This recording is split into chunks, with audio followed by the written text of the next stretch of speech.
Pure consciousness அப்படின்னு சொல்றாங்க. அந்த சப்கான்சியஸ் மைண்டோட அளவு குறைஞ்சு கான்சியஸ் மைண்டோட அளவு அதிகமாகுது. மனதோட வேலை என்ன அப்படின்னு பார்த்தா உயிரின் படர்க்கை நிலையே மனம். நம்முடைய எண்ணங்கள் கூட அங்க ஒரு கர்மாவா ஆட் ஆகுது. மனம் தான் கார்மிக் பேக்கேஜ் ஆட் பண்ணிட்டே இருக்கு. தானமும் தபமும் நீங்க செஞ்சீங்கன்னாக்கா வானவர் நாடு வழிதிருந்திடுமே.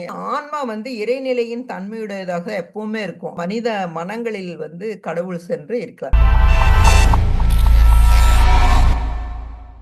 பிரெத் எனர்ஜி ஹெல்த் ஃபவுண்டேஷன் சார்பாக இந்த ஞானத்தமிழ் தளத்தில் உங்கள் அனைவரையும் சந்திப்பதில் மிக்க மகிழ்ச்சி அடைகிறேன். நமக்கு மனசு 3 விதமா இருக்கும். ஒன்று கான்சியஸ் மைண்டு, இன்னொன்று சப்கான்சியஸ் மைண்டு, அப்புறம் கீழே அதுக்கு கீழே சூப்பர் கான்சியஸ் மைண்டு. எப்பவுமே கான்சியஸ் மைண்ட் 5 to 10% தான் இருக்கு. இது ஒரு ஐஸ்பர்க் மாதிரி சொல்லுவாங்க, ஒரு பலூன் மாதிரி நினைச்சிட்டீங்கன்னா டாப் மோஸ்ட் பார்ட் மட்டும்தான் கான்சியஸ் மைண்ட். நம்ம கான்சியஸா செய்துட்டு இருக்க வேலைகள் கான்சியஸ் மைண்ட்ல இருந்து பண்ணிட்டு இருக்கோம். பட் ஆழ்மனம், அது சப்கான்சியஸ் மைண்ட் பெருசா இருக்கும். லைக் பலூனோட லோவர் பார்ட் நீங்க நினைச்சிட்டீங்கன்னா ரொம்ப பெருசா இருக்கும். அதுல நிறைய பதிவுகள் இருக்கு.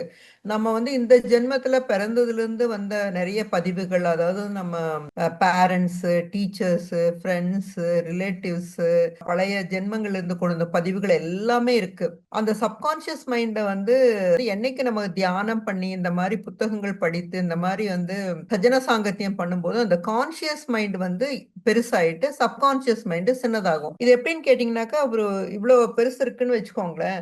கான்சியஸ் மைண்ட் இவ்வளவுதான் இருக்கும், சப்கான்சியஸ் மைண்ட் இவ்வளவு இருக்கு. பாத்தீங்களா, அந்த சப்கான்சியஸ் மைண்டோட லெவல் கம்மியாகி கான்சியஸ் மைண்ட் அதிகமாகும். அதை தான் நம்ம சொல்றாங்க, நம்ம பியூர் கான்சியஸ்னஸ் அப்படின்னு சொல்றாங்க. நம்முடைய ஆன்மா பியூர் கான்சியஸ்னஸா இருக்கு அப்படின்னு சொல்லிட்டு இருக்காங்க. அதுக்கு தான் நம்ம தியானம் பண்ண நம்மளுடைய conscious level, awareness level increase ஆகணும். அவேர்னஸ் லெவல் இன்க்ரீஸ் ஆனாலே நம்ம நிறைய விஷயங்களை கரெக்டா நம்மளால பண்ண முடியும். அதை நம்ம ஃபர்ஸ்ட் புரிஞ்சுக்கணும். எதுக்கு தியானம் பண்ண சொல்றாங்க, அது எவ்வளவு நாள் வேணாலும் பிடிக்கும் அந்த தியானம் பண்ணி நம்ம அந்த நிலையை அடையிறதுக்கு. பட் பண்ண நம்முடைய ஆழ்மன பதிவுகள் எல்லாம் நீக்கப்படும் அப்படின்னு லாஸ்ட் கிளாஸ் நான் சொல்லிட்டு இருந்தேன். அப்புறம் அதே மாதிரி நம்ம left side of the brain and right side of the brain கூட கரெக்டா ஒர்க் பண்ணும் அப்படின்னு சொல்லிட்டு இருந்தேன். இறைவன் எங்கே இருக்கிறார், இது எல்லாருக்குமே ஒரு கேள்வி, எல்லாருக்குமே இருக்கு, எங்க இருக்காரு அப்படின்னு சொல்லிட்டு.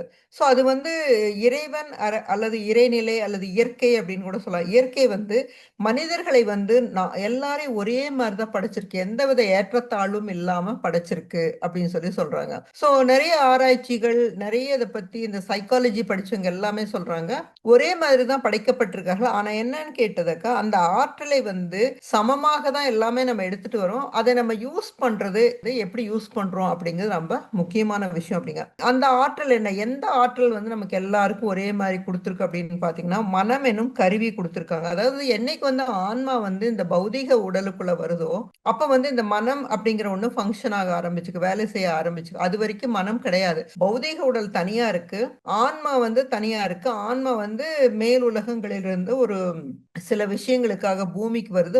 என்னைக்கு இந்த உடலுக்குள்ள சேருதோ அன்னைக்கு மனம் ஃபங்க்ஷன் பண்ண ஆரம்பிச்சது, மனம் உண்டாகிறது அப்படின்னு கூட சொல்லலாம். அந்த மனதை பொறுத்த வரைக்கும் இந்த அடிப்படையில் எந்த வேறுபாடுகளோ எந்த அளவுகோலோ எதுவுமே கிடையாது.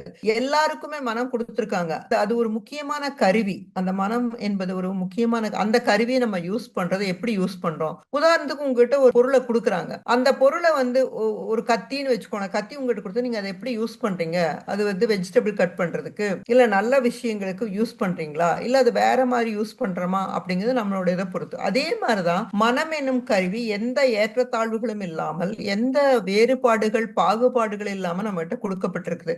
நான் சொன்ன மாதிரி மனம் எப்ப வருது, ஆன்மா எப்ப நம்ம உடம்புக்குள்ள வருதோ அப்ப மனமும் நமக்குள்ள வந்துருது. அதை நம்ம எப்படி யூஸ் பண்றோம் அப்படிங்கிறது ரொம்ப முக்கியமான விஷயம். நான் சொன்ன மாதிரி நம்மளுடைய ஆழ்மன பதிவுகள் சொல்றாங்க, பல லட்சம் பதிவுகள் இருக்கு நம்முடைய ஆழ்மனதில் அப்படிங்க. அதை பதிவுகள் எல்லாம் வெளியில வரும். நிறைய பேர் சொல்லுவாங்க, நான் தியானம் பண்ணும்போது நிறைய எண்ணங்கள் வருது அப்படின்னு. சோ எண்ணங்கள் ஆல்ரெடி அங்க உள்ள இருக்கு. அதெல்லாம் தான் நம்ம அமைதி ஆகும் போது, தியானத்துல நம்ம அமைதியா உட்காரும் போதுதான் அந்த எண்ணங்கள் வெளியில வருது. இல்ல நீங்க ஒரு வேலை செஞ்சுட்டே இருக்கும் போது அந்த எண்ணங்கள் வெளியில வர்றதுக்கான சான்ஸே கிடையாது. அதுக்கு உரிய நேரத்தை நம்ம கொடுக்கறது இல்ல. நம்ம அமைதியா எப்ப நம்மோட இணைஞ்சு நம்ம மூச்சு காற்றோட நம்ம இணைஞ்சு உட்காரும் போதுதான் அந்த பதிவுகள் எல்லாமே வெளியில வருது. நான் சொன்ன மாதிரி அந்த சப்கான்ஷியஸ் மைண்டோட அளவு வந்து குறைஞ்சு கான்சியஸ் மைண்டோட அளவு வந்து அதிகமாகுது. இது கூட நம்ம வந்து நிறைய வெஸ்டர்ன் ஆத்தர்ஸ் வந்து ஆராய்ச்சி பண்ணி கண்டுபிடிச்சிருக்காங்க. சோ இப்போ உயிர் அல்லது ஆன்மா வந்து உடலுக்கு வந்ததுக்கு அப்புறம் என்ன பண்ணுது அப்படின்னு கேட்டா, நிறைய விஷயங்கள் வந்து அது எதுக்காக வருது? நான் வந்து நிறைய சுகங்களை அனுபவிக்கணும். நான் அப்படிங்கிற ஒரு தன்முனைப்போட வருது. அப்புறம் வந்து இந்த உடலை பாதுகாத்துக்கணும். அப்புறம் வந்து இந்த ஒரு தற்காத்து கொள்ளணும். இப்ப யாராவது வந்து நம்மள வந்து கை ஓங்கி அடிக்க வர்றாங்க அப்படின்னா கூட நம்ம உடனே வந்து நம்ம தெரியாமயே நம்ம வந்து ஸ்டாப் பண்றோம் பாத்தீங்களா?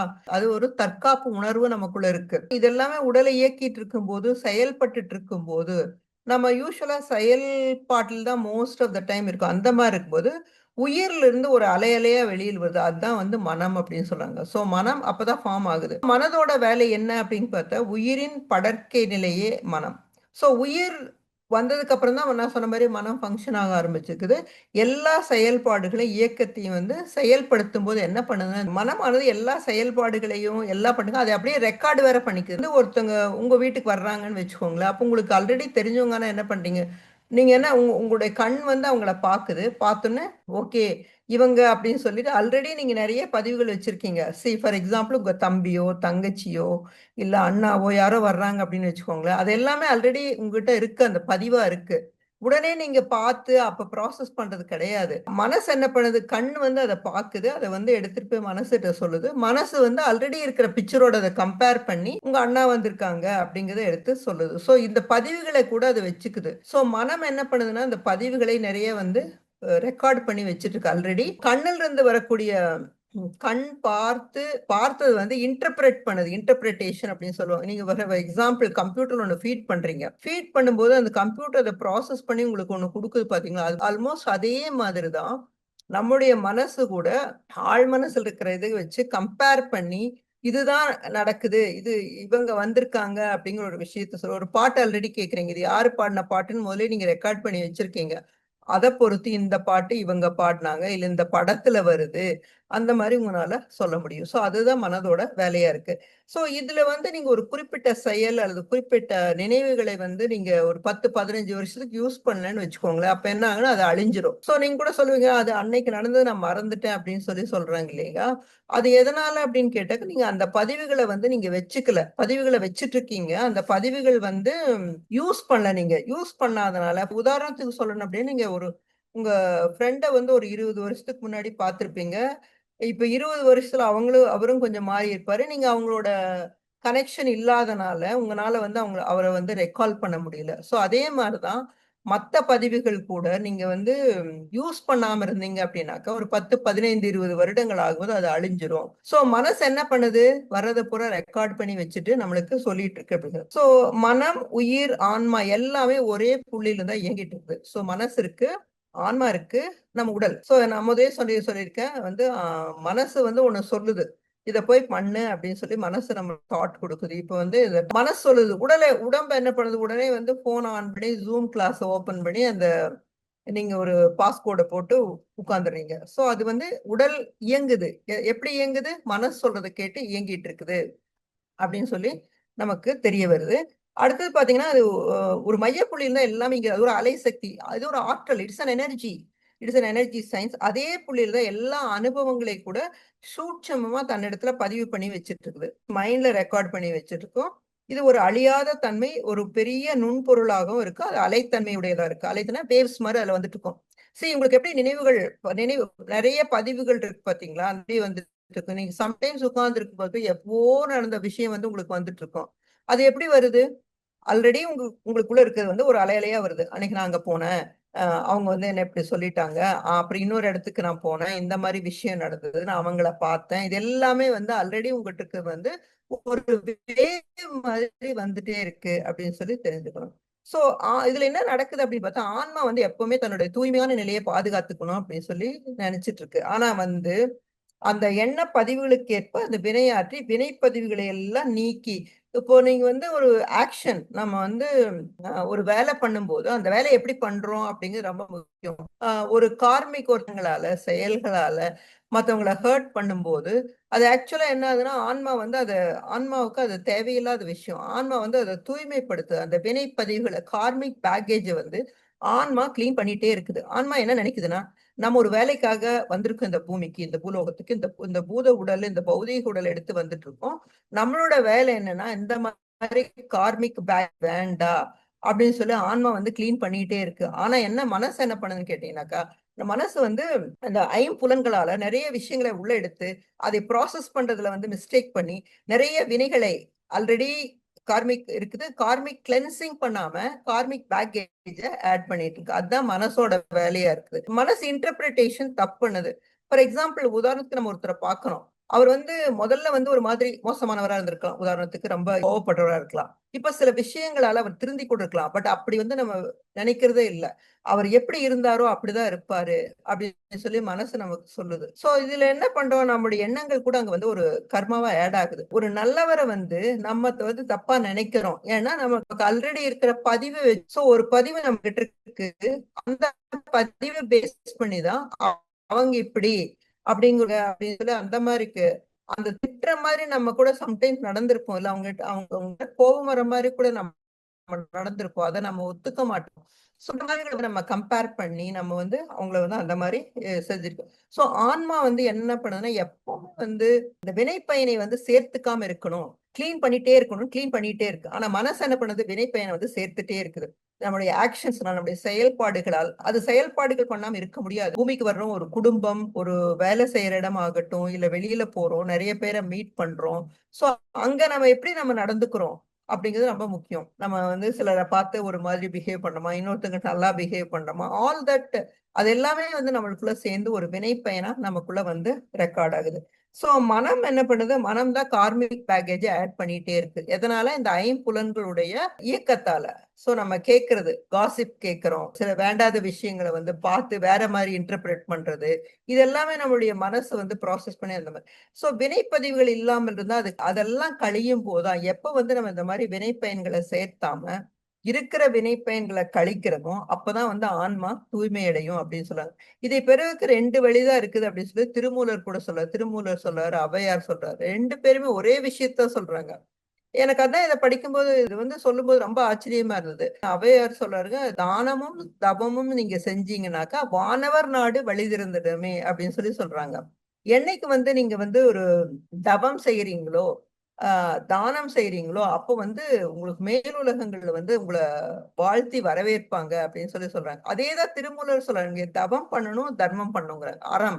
தவமும் அறமும் பண்ணுங்க அப்படிங்க. சோ தவம்னா என்ன? தபக சுவாத்தியாய ஈஸ்வர பிரணிதான சொல்லுங்க. தவம்னா எல்லாத்துலயுமே வந்து கம்ப்ளீட்டா மலைக்கு போய் ஒண்ணுமே பண்ணாம உட்கார்ந்து இருக்கிறது கிடையாது. இங்கேயே இருந்துட்டு நம்ம வந்து நம்மளோட பேச்சை குறைச்சுக்கிறது, இந்த காசிப்பை குறைச்சுக்கிறது, மத்தவங்கள வந்து தப்பா எடை போடாம இருக்கிறது, உணவு பழக்கங்களை வந்து குறைச்சுக்கிறது. சோ அது ஒரு மாதிரியான தவம். தவம்னா என்ன அறம். நம்மால என்ன முடியுதோ அது மத்தவங்களுக்கு ஹெல்ப் பண்றது. அறம். பொருளால மட்டும், பணத்தால மட்டும் ஹெல்ப் பண்ணணும்னு கிடையாது. நம்ம வந்து கிளாஸ் எடுக்கிறது, மெடிடேஷன் சொல்லிக் கொடுக்கிறது, மத்தவங்க தேவைன்னு இருக்கும்போது போய் ஹெல்ப் பண்ணுது. இது 2ம் வந்து நம்முடைய வாழ்க்கை. அதுக்காக தான் இந்த மனித பிறவியே கொடுக்கப்பட்டிருக்கு. அதுக்காக இந்த ஆன்மா உலகத்துக்கே வருது அப்படின்னு சொல்லி 2 பேருமே சொல்றாங்க. தானமும் தவமும் செய்திடில் வானவர் நாடு வழிதிருந்திடுமே அப்படின்னு சொல்லி ஔவையார் சொல்றாரு. இவர் என்ன சொல்றாரு, விளைக்கும் தவம் அறம் மேற்றுணையாமே. நம்ம என்னென்னலாம் விளைச்சு வச்சிருக்கோமோ அதை வந்து எல்லாமே போகணும் அப்படின்னாக்கா நம்ம தவம் பண்ணணும், அறம் பண்ணணும் அப்படின்னு சொல்லி சொல்றாங்க. சோ இந்த வினைப்பதிவுகள் வந்து சேராம நம்ம காக்கணும். அது ரொம்ப முக்கியமான, அதுக்காக தான் இந்த உடம்பே கொடுக்கப்பட்டிருக்கு அப்படின்னு சொல்லி திருமூலர் சொல்றாரு. சோ இந்த உடம்பு வந்து நமக்கு உள்ளம் பெருங்கோயில் அப்படின்னு சொல்லி சொல்றாங்க பாத்தீங்களா, ஊன் உடம்பு ஆலயம். சோ ஊன் உடம்பு வந்து ஆலயம் மாதிரி நம்ம வச்சுக்கணும். எப்படி ஒரு கோயில வச்சிருக்காங்க அந்த மாதிரி நம்ம வச்சுக்கணும். அதே மாதிரி உள்ளம், மனது வந்து ஒரு பெரும் கோயிலாக நம்ம பாவிக்கணும்.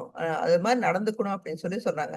இந்த வினைப்பதிவுகள் எல்லாம் இருக்கலாம். ஆன்மா வந்து தூய்மையடைந்த வினைப்பதிவுகளை போக்குவதற்கு அவசியம் இல்லாமல், இப்போ நீங்க வந்து என்கிட்ட கேட்கலாம், என்ன நடக்குது இப்ப நம்ம வந்து வினைப்பயன்களை சேர்த்துட்டே இருக்க அந்த பிறவி வந்து தொடர்ச்சியா நடந்துட்டே இருக்கும்.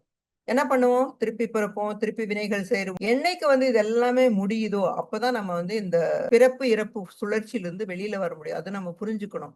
எப்ப நம்ம ஆன்மா வருது, சில பாடங்கள படிக்குது, அதுக்கப்புறமா வந்து இந்த இடத்த விட்டு போகுது. அது எல்லாமே வந்து என்னைக்கு அந்த நம்ம தூய்மை அடையறோமோ, அப்பதான் இந்த பிறப்பு, இறப்பு அப்படிங்கிற சுழற்சியிலிருந்து நம்ம வெளிய விடும். ஆன்மாவோட வேலை என்ன? தூய்மைப்படுத்த ரொம்ப அவஸ்தைப்பட்டுட்டு இருக்குது. தாட் வருது கரெக்ட் தான். அதாவது வந்து நம்ம குணங்கள பொறுத்து தாட் வரும். நெகட்டிவ் தாட் வரக்கூடாது. நெகட்டிவ் ஃபீலிங்ஸ் வரக்கூடாது. நெகட்டிவ் எமோஷன்ஸ் வரக்கூடாது. வரும். ஆனா நம்ம எப்படி ஹேண்டில் பண்றோம்? அத உடனே பாசிட்டிவா மாத்துறமா? அந்த மாதிரி அது ஆன்மா தன்னுடைய வேலைய வந்து ரொம்ப கஷ்டப்பட்டு இதெல்லாம் எப்படி ஹேண்டில் பண்றது அப்படின்னு சொல்லி ட்ரை பண்ணியிருக்கு. ஆனா மனம் என்ன பண்ணுது அப்படின்னா, அந்த இடத்துல மாசுபடுத்திட்டே இருக்கு. இது எப்படின்னு கேட்டீங்கன்னாக்கா, ஒரு ரூம் இருக்கு. நம்ம கிளீன் பண்ணிட்டே இருக்கோம். ஆனா இன்னொருத்தவங்க வந்து குப்பை போட்டே இருக்காங்க. எப்படி இருக்கும்னு நெனச்சு பாருங்க. அதே தான் நம்மளுக்குள்ள நடந்துட்டு இருக்கு. நம்ம ஒரு வந்து நான் டுயாலிட்டில ஃபங்ஷன் பண்ணிட்டு ஒண்ணா வேலை செய்யாம ஆன்மா, மனம், உடல் எல்லாமே அலைன்டா வேலை செய்யாம ஆன்மா வந்து கிளீன் பண்ணணும், சுத்தமாக்கணும், இந்த மாரி வினைப்பதிவுகள் சேராம பார்த்துக்கணும் அப்படின்னு சொல்லி ஆன்மா வந்து ரொம்ப கஷ்டப்பட்டு மேனேஜ் பண்ணிட்டுருக்கு. ஆனா மனசு என்ன பண்ணுது? இந்த ஆக்ஷன்ஸ் நம்மோட செயல்கள் மூலம், வார்த்தைகள் மூலம், சொற்கள் மூலம் எல்லாமே வினைப்பதிவுகளை வந்து ஆட் பண்ணிட்டே இருக்கு அப்படின்னு சொல்லி தான் நம்ம தெரிஞ்சுக்கணும். ஸோ அப்ப அதுனால தான் என்ன சொல்றாங்கன்னா, இதெல்லாம் நம்ம இல்லாம ஆன்மா வந்து இறைநிலையின் தன்மையுடையதாக எப்பவுமே இருக்கும். அதனால தான் அந்த காலத்துல வந்து சொல்லி வச்சாங்க, "அகம் பிரம்மாஸ்மி" அப்படின்னு சொன்னாங்க. நான் கடவுள். கடவுள் எங்க இருக்காரு? நமக்குள்ள இருக்காரு அப்படின்னு சொல்லி நம்ம புரிஞ்சுக்கணும். அப்படிங்கிறதுக்காக தான் அகம் பிரம்மாஸ்மின்னு சொல்லி வச்சாங்க. இதுக்கு வந்து அகம் அப்படின்னா சொல்லி உங்களுக்கு தெரியும். மனம் அப்படின்னு சொல்லலாம். மனம் தான் இறைநிலையோட இருப்பிடம். ஒரு கதை மூலம் நான் சொல்லலான்னு பார்க்கிறேன். அந்த ஆத்தர் அப்படி சொல்லியிருக்காரு. கடவுள் வந்து ஒரு வேடிக்கையா ஒரு கதைய சொல்றேன் நான் இங்க. ஒரு முறை இறைவன் வந்து ஒரு பெரிய கோயில் கோபுரத்து மேல ஏறி உட்கார்ந்திருந்தாரு. ரொம்ப கவலையோடு இருந்தாரு. ஸோ, அப்ப அந்த வழியா நாரத முனிவர் வராரு. கேட்கிறாரு. "ஏன் இப்படி ரொம்ப கவலையா இருக்கீங்க? உங்களுக்கே இவ்வளவு கவலை அப்படின்னா, மத்த பக்தர்களுக்கெல்லாம் எப்படி இருக்கும்?" அப்படின்னு சொல்லி நாரத முனிவர் வந்து கடவுள்கிட்ட கேட்கிறாரு. அப்ப வந்து கருவறையில நீங்க இருக்கணும். நீங்க கருவறையில் இருக்கணும். எல்லாரும் அங்க தானே வந்து எல்லாம் வந்து பக்தி காட்டிட்டு இருக்காங்க. உங்ககிட்ட எல்லாம் பேசிட்டு இருக்காங்க. உங்களோட கான்டாக்ட் வச்சுட்டு இருக்கான்னு கேட்கிறாரு. அப்ப கடவுள் சொல்றாரு, "மனிதர்கள் வந்து ரொம்ப பிரயாசப்பட்டு, மாளிகை போல எவ்வளவோ பொருட்செலவு, உடல் உழைப்பு எல்லாமே போட்டு பெரிய பெரிய கோயில்லாம் கட்டி வச்சிருக்காங்க. அவங்களோட அன்புக்கு இணங்கி நான் போய் கோயிலுக்குள்ள தான் உட்கார்ந்திருந்தேன். அவங்க அன்புக்காக கட்டுப்பட்டு இவ்ளோ கஷ்டப்பட்டு கட்டுனாங்கன்னு நான் அங்க போய் உட்கார்ந்திருந்தேன். பார்த்தான்னா, தினமும் நூற்றுக்கணக்கான பக்தர்கள் வந்து என்கிட்ட வந்து 100 விதமான தேவைகள், அவங்களுடைய விருப்பங்கள், அதையெல்லாம் பட்டியல் போட்டு போட்டு காட்டிட்டு இருக்காங்க. அதை போட்டு போட்டு கேட்கறாங்க. சம்டைம்ஸ் டீல் கூட வச்சுக்கிறாங்க. எனக்கு இவ்வளோ பணம் குடு. நான் உனக்கு இவ்வளோ குடுக்குறேன். அந்த மாதிரி கூட பேச ஆரம்பிச்சுங்க. அன்பளிப்பு குடுக்குற ஆரம்பிச்சுடுறாங்க அப்படின்னு. இந்த கோரிக்கையெல்லாம் தினம் எனக்கு கேட்டு கேட்டு ரொம்ப போர் அடிச்சது. அதனால நான் கருவறைய விட்டுட்டு கோபுரத்துல வந்து உட்கார்ந்துருக்கேன் அப்படின்னு சொல்லி சொல்றாரு. அப்புறம் வந்து அங்க என்ன பண்ணாங்க, அங்கேயும் என்ன விட மாட்டேங்கிறாங்க. கோபுர தரிசனம் கோடி புண்ணியம் சொல்லிட்டு அங்கேயும் பார்த்து என்ன வேண்டிட்டு இருக்காங்க. கோபுரத்த பார்த்து வேண்டுறாங்க அப்படின்னு. நான் வந்து கடவுள் எதுக்காக சொல்ல, நான் ஒரு புரிஞ்சுக்கிறதுக்காக இத சொல்லிட்டு இருக்கேன். அப்பவும் என்னை விட மாட்டேங்க. இப்ப என்ன பண்ணாங்க, இது எல்லாம் விடாமல் இது என்னை கூப்பிட்டுட்டே இருக்காங்க. அது தாங்க முடியாம ரொம்ப வேதனையா இருக்கு. மலை மேல போய் ஏற முடியாத மலை மேல போய் உட்கார்ந்தா கூட அங்க வந்துடுறாங்க. கடலுக்கடியில போய் உட்கார்ந்தாலும் அங்கேயும் வந்துடுறாங்க. எனக்கு எங்க போறதுன்னே தெரியல அப்படின்னு சொல்லி கடவுள் வந்து நாரதர்கிட்ட சொல்றாராம். இது ஒரு கதை தான். அப்போ நாரதர் ஒரு யோசனை சொல்றாங்க. நீங்க ஏன் இவ்ளோ கஷ்டப்பட்டீங்க? நான் இதுக்காக போய் கவலைப்பட்டுருக்கீங்க. நான் ஒரு நல்ல இடம் சொல்றேன். யாருமே வராத ஒரு இடத்த சொல்றேன். அங்க போய் இருங்க அப்படின்னு சொல்லுறாங்க. மனிதர்கள் வந்து தன்னை பார்ப்பதை காட்டிலும் மற்றவர்கள தான் பார்த்துருக்காங்க. நம்ம நம்மள உள்ள பார்க்க மாட்டேங்கிறோம். மத்தவங்கள தான் வெளியில பார்த்துட்டு இருக்கோம். அவர்கள் காணாத இடம், பார்க்காத இடம் என்ன அப்படின்னா, அவங்களுடைய மனம். நீங்க அங்க போய் இருங்க.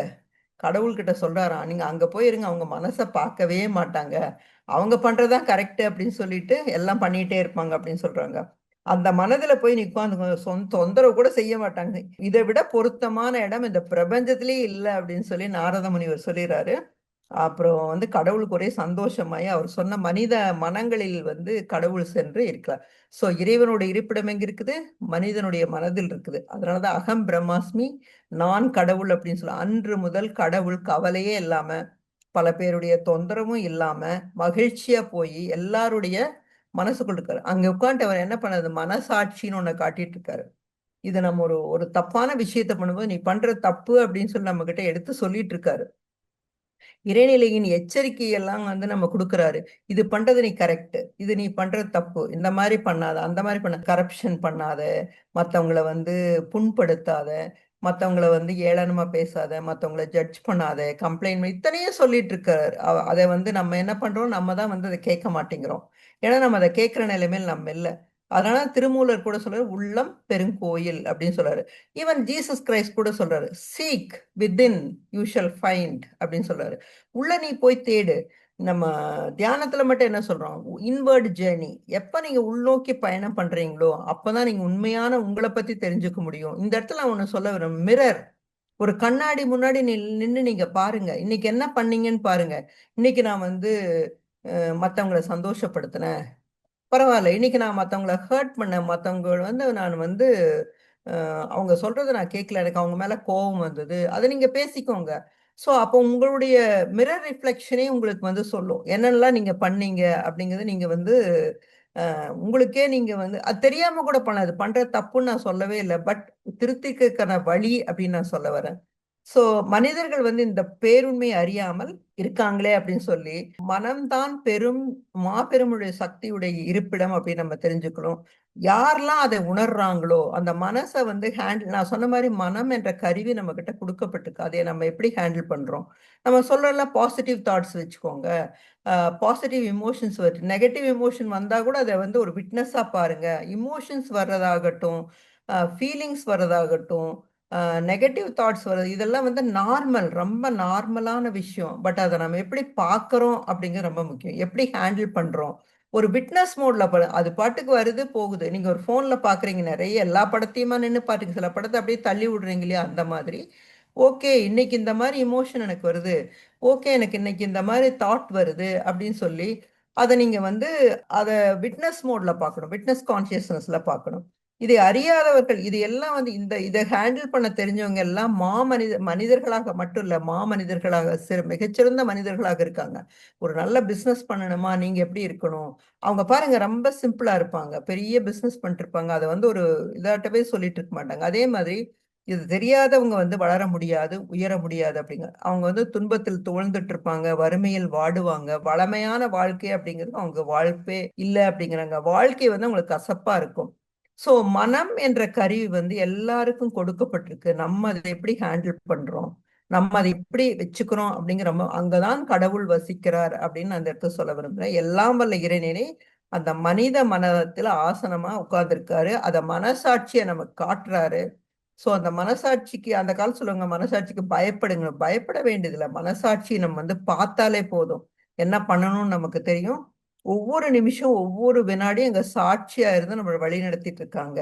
அதே மாதிரி அங்க இன்ட்யூஷன், அங்க இருந்தா நமக்கு இன்ட்யூஷன் வருதும். அந்த God is in the form of consciousness அப்படிங்கிறாங்க. கடவுள் நமக்குள்ள இருந்து உணர்வு நிலையா சொல்றாங்க. சரி, ஒரு தப்பு பண்ணோம் அப்படின்னு நம்மளால உணர முடியுதுல்ல, தப்பு பண்ணிட்டேன் இன்னைக்கு, தெரியாம பண்ணிட்டேன், மன்னிப்பு கேளுங்க, அதுல என்ன இருக்கு. மன்னிப்பு கேட்கறது எதுக்காக, மன்னிப்பு கேட்கும் போது நமக்கும் நல்லது, அவங்களுக்கு நல்லது. மன்னிப்பு கேட்கறது மெயினா நமக்கு நல்லது. ஏன்னு கேட்டா, நமக்கு ஒரு வளர்ச்சி வேணும் அப்படின்னாக்கா, நம்ம அதை ரியலைஸ் பண்ணிட்டோம், தப்பு பண்ணிட்டோம். தப்பு பண்ணாதவங்க யாருமே கிடையாது. தப்பு பண்ணிட்டோம் அப்படின்னு நம்ம என்னைக்கு நம்ம ரியலைஸ் பண்ணுமோ, அதுதான் உண்மையான செல்ஃப் ரியலைசேஷன். அது நம்ம தெரிஞ்சுக்கணும். இல்ல நம்ம தப்பு பண்ணிட்டு, நான் தப்பே பண்ணலன்னு ஆர்கியூ பண்ணிட்டு இருக்கிறது பாருங்க, அது கரெக்டா, அது உண்மையான மனசாட்சி கிடையாது. ஆன்மா என்ன பண்ண, தப்பு பண்ணியா ஒத்துக்கோ, நீ இன்னர் இன்டெகிரிட்டியோட இரு அப்படிங்கறது ஆன்மாவோட இது. நீ ஒருத்தங்க வர்றாங்க எங்க வீட்டுக்கு, நான் எனக்கு பிடிக்கவே இல்லைன்னா கூட, பிடிக்கல நீ ஒத்துக்கோ உள்ள. ஆனா வெளியில என்ன பண்ற, வாங்கன்னு சொல்லுங்க, வாங்க உட்காருங்க தண்ணி கொடுங்க அதெல்லாம் சொல்லலாம். பட் ஆனா உள்ள நம்ம ஒத்துக்கணும், எனக்கு பிடிக்கல அப்படிங்கிறது. ஸோ அட்லீஸ்ட் நமக்கு நம்ம உண்மையா இருக்கணும் அப்படிங்கிறது ரொம்ப முக்கியமான விஷயம். ஸோ அந்த காட் கடவுள் அந்த உணர்வு நிலையில் இருக்கிறாரு. நம்மளோட ஃபீலிங்ஸ், நம்ம எப்படி உணர்றோம் ஒருத்தங்களை பார்த்து ஒருத்தங்க அப்படிங்கிற ரொம்ப முக்கியம். அதுக்கெல்லாம் மனதுக்குள்ள இறைவன் பிடிக்கும். அதை நுட்பமான உள்முக பயணம் பண்ணும். நுட்பமான என்ன, ரொம்ப மைன்யூட்டா நம்ம அதை வாசிக்கணும், ஐ மீன் கவனிக்கணும். இப்போ நம்ம தியானம் பண்றது அப்படின்னா, அதனால சொல்றாங்க அமைதியா உட்கார்ந்து அந்த இடத்த டாட் பண்ணிட்டு, நம்ம நம்ம மூச்சோட இயற்கையா நடந்திருக்க மூச்சு எவ்வளவு நுட்பமா நடக்குது. அதுக்காக நம்ம மூச்சு இழுத்து விடுறதுல ஆனாபானசதி தியானம் மூச்சு இழுக்கவும் வேண்டாம், ரீட்டைன் பண்ணவும் வேண்டாம், ஸ்பீடா விடவும் வேண்டாம். எப்படி நுட்பமாக மிக மெல்லியதாக நடந்துட்டு இருக்குதோ, நேச்சுரலா நடக்குதோ அதை அப்சர்வ் பண்ணுங்க. அந்த மாதிரி நீங்க என்னைக்கு நுட்பமா ஃபாலோ பண்ணி அதை சக்சஸ் பண்ணி கொண்டு வர்றீங்களோ, அது உங்களுக்கு ஒரு இன்ட்யூஷனா, ஒரு கான்சியஸ்னஸ் லெவல் இன்க்ரீஸ் பண்ண, சொன்ன மாதிரி நம்முடைய கான்சியஸ் மைண்ட்ல அதிகமாகும், சப்கான்சியஸ் மைண்ட் கம்மியாகும், எல்லா பதிவுகளும் நம்ம விட்டு வெளியேறும், நமக்குள்ள பெரிய மாற்றம் வரும். சோ இறைவன் எங்கே இருக்கிறார், நமக்குள்ள வாழ்ந்துட்டு இருக்கார், நம்ம இதயத்தில் இருக்கிறார் அப்படின்னு சொல்லி நான் இந்த இடத்துல சொல்ல விரும்புறேன். அதே மாதிரி அந்த வழியில் நடக்கவங்கள குற்ற உணர்வு இல்லாம, நீங்க நினைச்சு பாருங்க, ஒரு தப்பு பண்ணோம் அப்படின்னு நம்ம ஃபீல் பண்ணுவோம் இல்லையா, தப்பு பண்ணிட்டேன், கரெக்டா பண்ணியிருக்கணும், நானு தப்பு பண்ணிட்டேன் அப்படின்னு சொல்லி ஒரு குற்ற உணர்வு இல்லாம, நோய் தண்டனை அதெல்லாமே ஒரு கார்மிக் பேக்கேஜ், அதெல்லாம் ஒரு ஆரோக்கியமான வளமான வாழ்க்கையை வாழ முடியும். அப்புறம் உள்ளுணர்வு மற்றும் மனசாட்சியை நம்ம ஃபாலோ பண்ண முடியும். இதற்கு எதிராக வாழ்றவங்க என்ன பண்றாங்க, கார்மிக் பேக்கேஜ் ஆட் பண்ணாங்க. Cause and effect. நீ என்ன பண்றியோ அது திரும்பி வரும். நான் இப்ப எதுவுமே பண்ணல அப்படின்னாக்கா, எனக்கு இப்ப வர்ற இது வந்து எத்தனையோ ஜென்மங்கள நான் பண்ணது இன்னைக்கு எனக்கு வருது அப்படின்னு சொல்லி புரிஞ்சுக்க முடியும் நம்ம. அந்த துன்பத்தையும், துயரத்தையும் வந்து தொடர்ந்து அவங்க பெற்றுட்டு வர்றாங்க. இந்த மனம் வந்து மாபெரும் சக்தியுடையதாக விளங்க முடியும். அந்த மனச நம்ம எப்படி ஹேண்டில் பண்றது? அங்க தான் இறைவன் இருக்காரு. இறைவன் இருக்கிறாருன்னு சொல்ல உங்களுக்கு பயமுறுத்தல. It is a divine place அப்படின்னு சொல்ல வரேன். எதுக்காக அப்படின்னா, நம்ம அத பார்த்து எப்படி நம்ம வாழ்க்கைய முன்னெடுத்து சொல்லணும் நம்ம இதுக்கு எல்லாவற்றையும் எல்லாவற்றையும் தரக்கூடிய ஆற்றல் நம்ம மனசுகிட்ட இருக்குன்னு சொல்ல வரேன். இறைவன் அங்க இருக்காரு, ஆற்றல் இருக்கு. அகம் பிரம்மாஸ்மி, seek and you shall find அப்படிங்கிறாங்க. நான் தான் கடவுள் அப்படின்னு சொல்லி சொல்றாங்க. எதுக்காகனா, நம்ம சில விஷயங்கள நம்ம திருத்திக்கிறதுக்காக. இன்னொன்னு நீங்க ஞாபகம் வச்சுக்கணும், ஆன்மா வந்து எப்பவுமே வந்து சரியா வாழணும். நான் வந்த நோக்கத்த முடிக்கணும் அப்படின்னு சொல்லி ஆன்மா வந்து ட்ரை பண்ணிக்கிட்டே இருக்குது. பட் அதுக்கு வந்து மனசு வந்து தடை போட்டு நெறைய விஷயங்கள் வந்து பண்ண விடாம ஆக்ஷன்னால, தப்பா பண்றதுனால, அந்த 2மே நடக்க மாட்டேங்குது. எனக்கு இங்க இன்னொன்னு கூட ஞாபகம் வருது. நான் வந்து கிறிஸ்டியன் காலேஜ் ஒர்க் பண்ணிட்டுருந்தேன். அப்ப வந்து மாஸ் அட்டெண்ட் பண்ணுவோம். அப்ப சொல்லுவாங்க, பரிசுத்த ஆவி அப்படின்னு சொல்லுவாங்க. எனக்கு அப்ப புரியவே இல்ல என்னன்னு. இப்ப தான் புரியுது. அந்த ஸ்பிரிட் அந்த டிவைன் வந்து எப்பவுமே கிளீனா வச்சுக்கணும். பரிசுத்த ஆவி அப்படிங்கிறது ஆவின்னா ஒண்ணுமே இல்ல நம்முடைய சோல். ஆன்மாவ வந்து சுத்தமா வச்சுக்கிறது கூட இல்ல. பரிசுத்தமா வச்சுக்கணும். ஆன்மாவே அத ட்ரை பண்ணிட்டு இருக்கு. நம்ம அதுக்கு ஹெல்ப் பண்ணா போதும் அப்படின்னு நானு புரிஞ்சுட்டேன். அதத்தான் இந்த இடத்துல பதிவிட விரும்புறேன். இதுவரைக்கும் கேட்டவங்க எல்லாருக்கும் நான் நன்றி தெரிவிச்சுக் கொள்கிறேன்.